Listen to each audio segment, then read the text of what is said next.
இன்னைக்கு போய் இப்படிலாம் நடக்கும்னு நினச்சி கூட பார்க்கலங்க. ஒரு சம்பவமான நாளுங்க.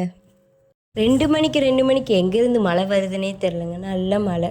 வீட்லேயும் வந்து நிப்பாட்டிட்டு ஆட்டோவை கூட்டி விட்டுருப்பான்னாங்க. மண்ணாக இருந்துச்சு. அதை கழுவியும் விட்டுலான்னு நானும் கழுவி விட்டுட்டு வந்த பிறகு வீடு பூரா நாஸ்தியாகி க்ளீன் பண்ணுற மாதிரி இருந்துச்சு. எல்லாத்தையும் க்ளீன் பண்ணி முடிச்சுட்டு தம்பியையும் குளிக்க வச்சு முடிச்சுட்டு நானும் குளிச்சுட்டு வந்தேன்னா 5 நிமிஷம் இந்த எண்ணெயை தேய்ச்சி குளிச்சுட்டு வந்துட்டேங்க. வந்து பார்த்தா கரண்டு போச்சுங்க. எல்லா வீட்லேயும் கரண்ட் இருக்குது, எங்கள் வீட்டில் மட்டும் கரண்ட் இல்லை. அந்த சோகத்தோடையே இருந்துட்டு நானும் அந்த ஈரத்தோடையே தலையை பின்னி நம்ம வீட்லேயும் சாமி கும்பிட்டுட்டு வளையல் வாங்கி வச்சுருந்தேன்ல சாமிக்கு, அதை எடுத்துகிட்டு சாமியை பார்க்க போயாச்சு. எங்கே போயிருந்தோம்? தத்தனி சுடுகாட்டு காளியம்மனை பார்க்க தான். சாமியும் பார்த்து கும்பிட்டுட்டு வீட்டுக்கு வந்தாச்சு. வந்துட்டு நல்ல வேளை வீட்டுக்கு வந்தோடனே கரண்ட் இருந்துச்சு. அதோடு நல்லா சாமி கும்பிட்டுலாம் நம்ம வீட்லேயும் சாமி கும்பிட்டுட்டு விநாயகரையும் பார்த்து சாமி கும்பிட்டு வந்தாச்சு. 2 மேகங்கள் மோதி கொள்ளும்போது மழை பெய்யுது.